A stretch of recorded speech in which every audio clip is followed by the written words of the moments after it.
saya angkat yaitu kepekaan kepekaan wali kelas dengan guru BK terhadap kehadiran siswa di sekolah.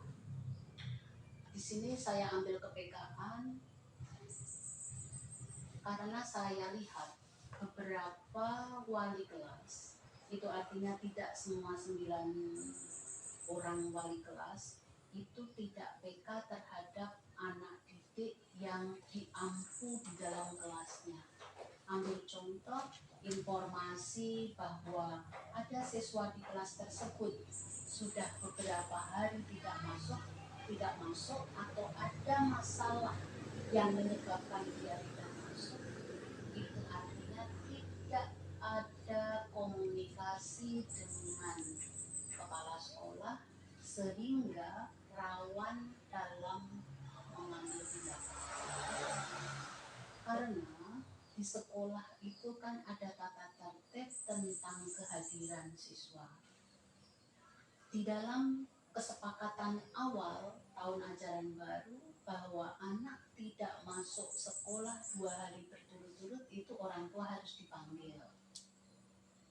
Masih saya temukan ada wali kelas yang tidak memanggil siswa tersebut sehingga harus diingatkan. Yang mengingatkan bisa saja guru mata pelajaran, guru BK, bahkan kepala sekolah. Sebetulnya sesibuk apapun seorang wali kelas harus PK, harus sensitif. Kok anak saya ini tidak masuk berkali-kali, tidak usah menunggu konsultasi dengan kepala sekolah, langsung saja dipanggil. Karena apa? Karena siswa dalam kelasnya adalah menjadi tanggung jawab mutlak. Ambil contoh terutama untuk kelas 9. Sebetulnya wali kelas sudah tahu bahwa dia akan mendampingi anak ini dari kelas 7. Kelas 8 dia juga. Wali kelas tersebut juga. Kelas 9 seperti itu. Kalau ada kasus tertentu tiba-tiba diganti karena yang wali kelas lama pindah ke apa, tetapi paling tidak sudah biasa ketemu dengan siswa. Jadi harus diingatkan. Sehingga rawan kalau lambat nanti tahu-tahu sudah mau menaikkan kelas atau kelulusan, maka ini menjadi bumerang bagi sekolah. Bumerang tidak hanya pada wali kelas saja, tetapi justru kepada sekolah.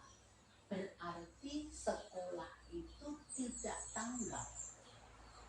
Memang itu asalnya dari pengurus kelas, kemudian wali kelas, kemudian sesama guru mata pelajaran dan kepala sekolah juga. Jadi masalah tidak hanya pada wali kelas, kemudian itu sudah menjadi masalah sekolah. Bahwa sekolah tidak tanggap. Itu tentang kedisiplinan. Jadi harapan kita bersama sebetulnya wali kelas itu ya PK. Kok anak saya itu seperti itu.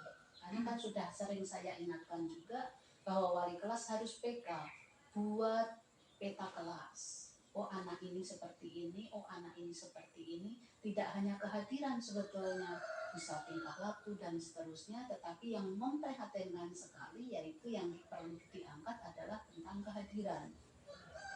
Karena apa? Karena semacam ada berlawanan. Ada anak yang rajin sekali dan ada anak yang malas sekali. Sebetulnya peran wali kelas harus lebih intens. Oke, baik Bu. Yang berikutnya, hal-hal apa saja sih yang Ibu anggap paling efektif dalam pengambilan keputusan dari kasus yang sudah kita bicarakan tadi? Baik, yang efektif itu selama ini yang saya lakukan ya saya selalu mendorong kepada wali kelas untuk tetap mendampingi anak. Kalau perlu kita ke rumahnya supaya kita tahu pasti sebetulnya apa sih yang menjadi masalah. Karena beberapa kali saya temukan wali kelas setiap kali saya tanya Saya sudah tanya ke kawannya, Bu, katanya anak ini seperti ini. Saya sudah tanya kepada teman sekampungnya, Bu, katanya seperti ini. Kalau kata anak itu kita tidak bisa percaya begitu saja secara subjektif. Jadi lebih baik didatangi ke rumah, kemudian yang terjadi itu apa. Wali kelas tahu, guru BK pun tahu. Sehingga ketika kita akan mengambil sebuah keputusan, anak ini karena ketidakhadirannya itu sudah banyak, silahkan saja pindah. Daripada di sekolah ini tidak naik, silahkan pindah. Karena bagi saya, prinsip saya, supaya anak punya masa depan, silahkan pindah saja dari SMP 3, karena tidak tertutup kemungkinan dia tidak suka sekolah di SMP 3 dan akan punya masa depan di sekolah lain. Gitu.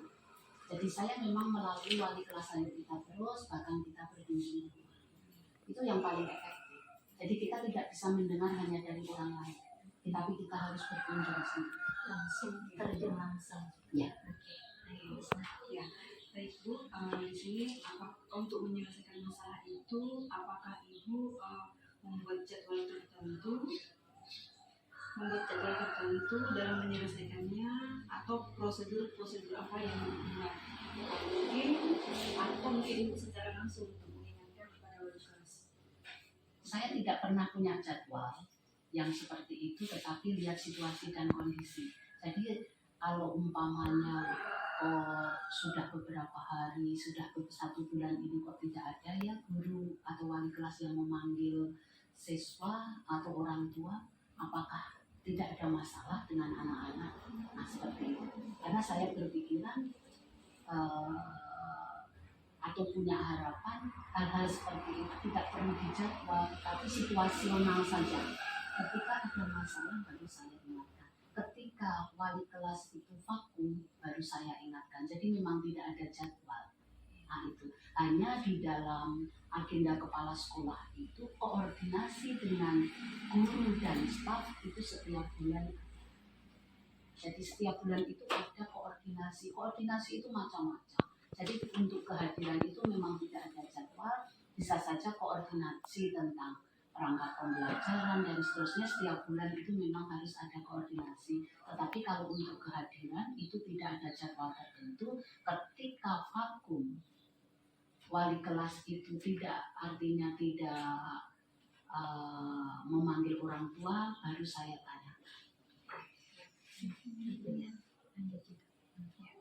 Nah di sini adakah faktor-faktor yang selama ini mempermudah atau membantu Ibu dalam pengambilan keputusan berkaitan dengan kasus-kasus tadi? Yang membantu banyak. Bagi saya, kawan-kawan guru itulah yang sangat membantu saya. Ambil contoh, ada kasus A, saya bicarakan di ruang guru. Kemudian ada guru yang usul, oh seperti ini, oh seperti ini, oh seperti ini. Nah, sebetulnya faktor yang mendukung adalah guru sendiri. Seperti itu. Tidak ada pihak luar yang artinya umpama ini saya dapat masukan dari orang lain. Itu tidak langsung saya terima. Saya lebih percaya dengan kawan-kawan guru yang setiap hari ketemu dengan anak. Saya lebih percaya dengan wali kelas yang setiap kali mendampingi anak-anak yang ada di kelas. Jadi faktor yang mendukung ya guru sendiri. Kalau masyarakat itu ya persentasenya kecil sekali. Karena apa? Karena kalau masyarakat itu mereka hanya dengar kabar dan tidak tahu artinya psikologi anak itu setiap hari. Nah itu terjawab kan? Ya. Oke, yang berikutnya Bu, yang pertanyaan terakhir dari kami. Dari semua hal yang Ibu sampaikan, pembelajaran yang dapat kami petik dari pengalaman yang Ibu ambil itu sebenarnya bagaimana Bu? Apa yang harus kami lakukan? Sebetulnya kawan-kawan kalau selektif, selama ini yang saya lakukan adalah saya selalu memberikan contoh. Dan saya orangnya tidak tertutup.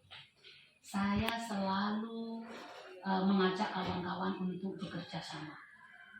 Nah, seperti itu. Jadi selalu ada komunikasi, kita kerjasama, seberat apapun kalau kita selesaikan bersama-sama itu akan mudah terlaksana. Jadi sebetulnya kawan-kawan kalau melihat, sebetulnya saya memberikan contoh, walaupun saya tidak harus mengatakan begini loh teman-teman, contohnya seperti ini. Tetapi dengan saya memberikan contoh, saya mengajak teman-teman bersama-sama, itulah yang harus kita laksanakan. Kita harus komunikasi, beratnya itu bagaimana, ada masalah apa. Jadi seberat apapun kalau kita kerjakan bersama-sama ya mudah saja, seperti itu.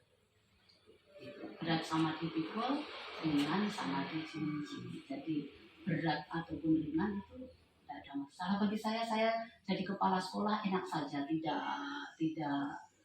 ada masalah karena kawan-kawan juga membantu setiap hari, kita ada komunikasi. Yang memberatkan saya justru pihak luar yang sering intimidasi, atau saya sangat tidak terima kalau ada pihak luar itu menyalahkan guru-guru.